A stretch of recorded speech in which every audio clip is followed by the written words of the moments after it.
नमस्कार, मैं अमित कुमार और आप देखना शुरू किए हैं फोर्थ अंपायर न्यूज। महाराष्ट्र चुनाव के ठीक पहले कांग्रेस की तरफ से प्रेस कॉन्फ्रेंस में पवन खेड़ा ने महाराष्ट्र सरकार पर घोटाले का बड़ा आरोप लगाया है। पवन खेड़ा ने महाराष्ट्र सरकार पर 10,000 करोड़ से अधिक के घोटाले का आरोप लगाया है। इंडिया गठबंधन पवन खेड़ा के द्वारा उठाए गए इस मुद्दे को इस चुनाव में मुख्य मुद्दा बना सकती है। पवन खेड़ा के द्वारा लगाया गया यह आरोप महाराष्ट्र चुनाव में बीजेपी के लिए बड़ी मुश्किलें खड़ी कर सकता है। पवन खेड़ा ने महाराष्ट्र सरकार पर क्या आरोप लगाया है, पहले उसको सुनते हैं। हम बचपन से सुनते आते हैं कि जब भी कोई चोर बड़ा खजाना, बैंक, ट्रेजरी लूटने जाता है तो वो सुरंग बना के उसके अंदर घुसता है। जब किसी बैंक में सामने के दरवाजे से आना मुश्किल हो तो एक सुरंग बनाता है चोर और बैंक के अंदर लॉकर्स जहां होते हैं वहां घुस जाता है। और अक्सर हमने ये भी सुना है कि वो चोर बैंक के चौकीदार से जरूर मिला होता है। चौकीदार उसको गूढ़ रहस्य बताता है। The guard of the bank normally helps the thief to get into the bank through a tunnel route. What has happened now in Maharashtra is also something similar. जो महाराष्ट्र की महायुति सरकार ने किया है वो लगभग ऐसा ही एक काम है, कांड है, डाका है, चोरी है और एक बहुत बड़ा घोटाला है।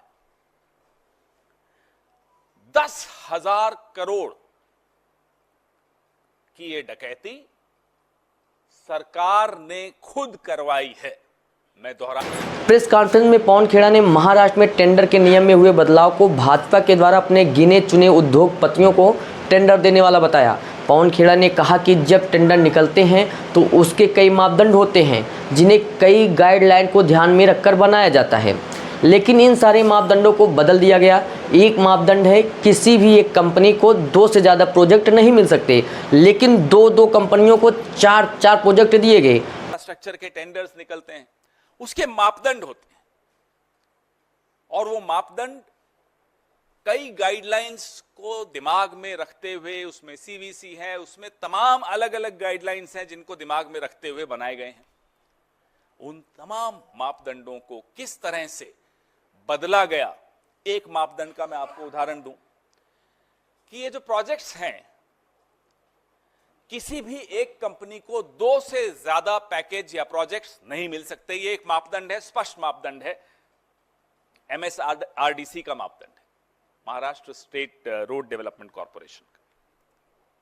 लेकिन एक कंपनी को 4, दूसरी कंपनी को 4, ये 8 प्रोजेक्ट्स जो मैं आपके सामने लाया हूं, 8 पैकेजेस जो मैं आपके सामने लाया हूं, ये 8 पैकेजेस 2 कंपनियों में बांट दिए गए। मापदंड था 4 कंपनीज को आप दे सकते हो क्योंकि एक कंपनी सिर्फ 2 पैकेज ले सकती है, लेकिन यहां एक कंपनी ने 4 पैकेज ले लिए। ये आपको मैंने पहला मापदंड कैसे हटाया गया वो दिखाया। एक और पवन खेड़ा ने महाराष्ट्र सरकार के घोटाले स्कीम की पोल खोलकर रख दी। पवन खेड़ा ने कहा कि कंस्ट्रक्शन करने में जो प्रति किलोमीटर की लागत बाकी राज्यों और NHAI ने आवंटित किए थे, महाराष्ट्र में इस लागत को दोगुना कर दिया गया। सरकार ने 10,000 करोड़ रुपए महाराष्ट्र के टैक्स देने वालों की जेब से निकालकर कंपनियों को दिए और दूसरे हाथ से उनसे ले लिए। यह बीजेपी की लूट है।